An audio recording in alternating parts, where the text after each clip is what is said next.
That was awesome. So the next non-negotiable that we're going to talk about today is would be number 2 for us, and it is dynamic teaching. And we're going to talk a little bit about what that means. And for us, here's the way we described it. We desire to provide Jesus on every child's level in a way that is fun, engaging, and memorable. So what does that mean? Every single environment that we have here at Freedom is centered around teaching, right? We have teaching in every room. And what this means is, how do we make it fun? How do we make it relevant? How do we make it memorable? How do we make it engaging? It's all right. So let's talk about fun for a second, okay? Fun is why kids do everything, right? Kids are motivated by what? Fun. That's it, right? Most times, that's why they spend their days. That's why they wake up in the morning, because of the fun they're going to have that day. But here's the thing. It goes much deeper than that, because kids can't have fun unless they feel safe, which is why we create an environment here at Freedom. You know, a lot of people might not understand, well, why do you have security guards at the doors? Why do you not allow snacks on the kids' hallway? Why does everyone have to wear a green shirt and a name tag? It's because we're creating an environment where kids feel safe. If kids feel safe, they're going to have fun. When I think of fun, I think of kids waking up their parents on Sunday morning because they don't want to be late for church. How's that, right? We want it to be the best hour of every kid's week, whether they're a baby who really doesn't understand, you know, hey, what does it mean to have a really good day, right? But for our nursery, they create that type of environment where it's the best hour. For preschoolers, it's the most fun hour of their week. For elementary, it's the most fun, engaging hour of their entire week. So how do we make an environment that's the best hour of every kid's week? So that's number 1. Is it fun? And how can it be fun? If we make it safe, right?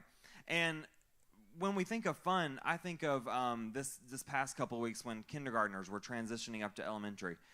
We decided to do a very small thing and send a golden ticket home in the mail. Honestly, when it came up, we had no idea that it would be such a huge thing for the kids.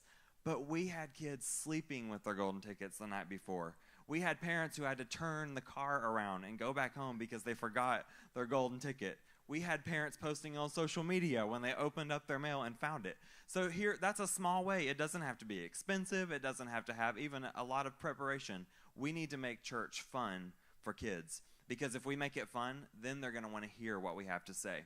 So that's number 1, fun. How about engaging? Listen to this. We teach the Bible every week, right? We teach it in 3-year-olds and 4-year-olds and 5-year-olds. We teach the Bible every single week. How do we make the Bible engaging? Because let me tell you something. There are no average Bible stories. None. If a kid leaves our environment on Sunday morning and say that the Bible story was boring, we have not done our job. Because that means that the Bible wasn't relevant to them for that day. So how do we make it engaging? Now, I admit there are some stories that you might read, be like, okay, how do we make that engaging? That's why we choose curriculum that makes the most important stories the highlight. It may mean you're talking about water for an entire 2 months of the summer, like preschool is this summer. It may mean we're telling the story of Daniel in elementary for 2 whole months, because these are the stories we want kids to know. And we're going to find a way to make it fun and engaging. So I brought an example because you might say, well, how do I do that, right? If I don't have a teaching background, if I don't have a storytelling background, how do we make the Bible fun and engaging for kids? Well, I'm going to show you guys an example using the story of Jonah, all right? So let's check out this video.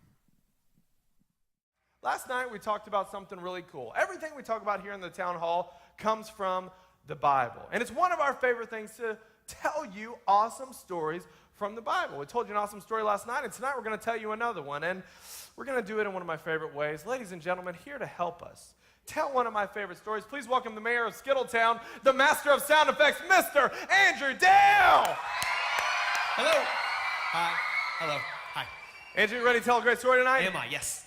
Andrew, our story is from the Bible, and it features a man named Jonah. You might have heard of him, but it happened a long time ago, in fact, thousands of years ago. So let's rewind back to the time of Jonah.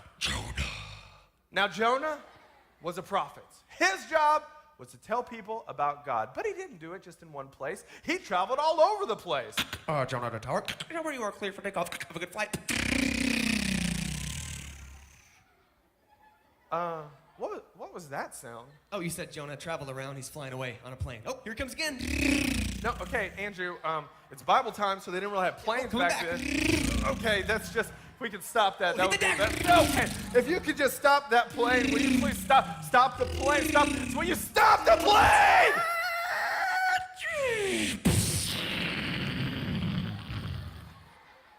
Look what you did. They didn't have planes back then, man. Sorry, totally space. Yeah, they had motorcycles. Wait, no, they had like camels and donkeys. Sorry, they had donkey cycles. What?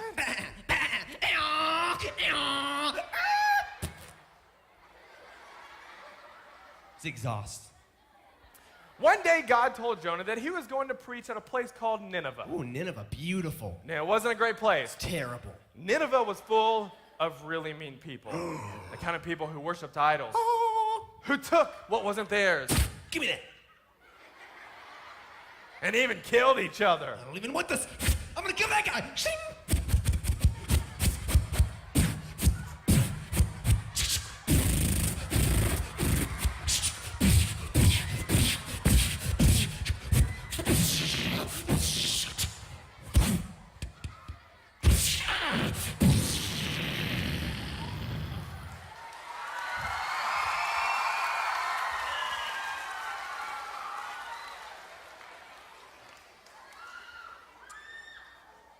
Are you done?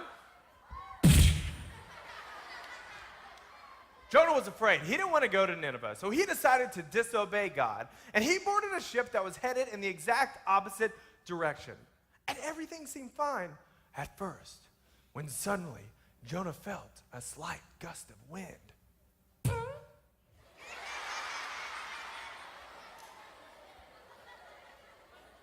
Just regular wind. Oh, sorry. It began to pick up. It blew harder and harder. It created waves crashing into the side of the ship. Suddenly, Jonah found himself in the middle of a huge storm. He went to the captain. He said, "This is because of my disobedience. Throw me overboard and it'll stop." So the crew grabbed Jonah and threw him over the side of the ship. He hit the water with a great splash. Cannonball. Jonah sunk towards the ocean floor.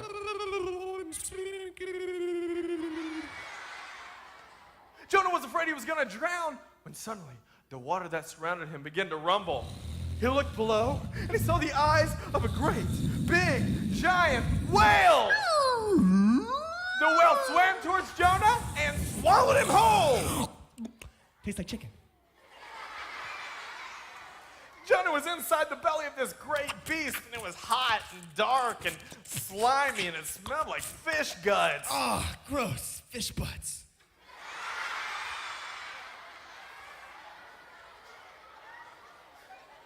Fish guts. That's what I said. Fish butts. Say fish, Fish. say guts. Guts. Put them together. Fish butts. For 3 days and 3 nights, Jonah was inside the belly of this great beast. Finally, he did the right thing. He called out to God and asked God to forgive him for being disobedient, for not going to Nineveh. At that, the whale swam to the top of the sea and spit him out.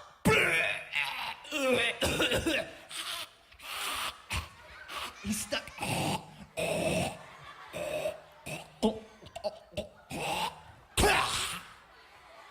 Jonah flew through the air and landed on the shore.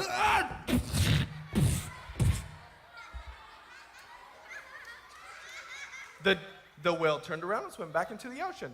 Bye, buddy. Hope you find your dad.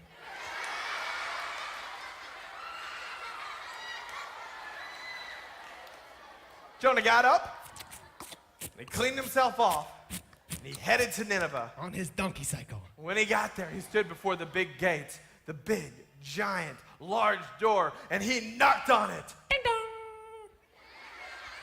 The gate swung open, and there Jonah found himself staring into the face of the people of Nineveh. Who's that guy?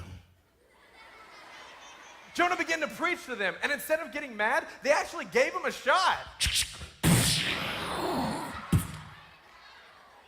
Woo! No, they didn't kill him. Oh, they gave him him a shot. Oh, call a doctor. Hey, Jonah, don't you die on me, buddy. I'm going to give him mouth to mouth. Oh, he smells like fish butts. Oh. Jonah preached to the people of Nineveh, and they confessed their sins and their wicked ways as well. They became right before God. On that day, because Jonah did the right thing, because he confessed his sins, not only was he rescued from the whale, but the people of Nineveh were saved as well. Ladies and gentlemen, a big round of applause for our friend, Mr. Andrew Dale.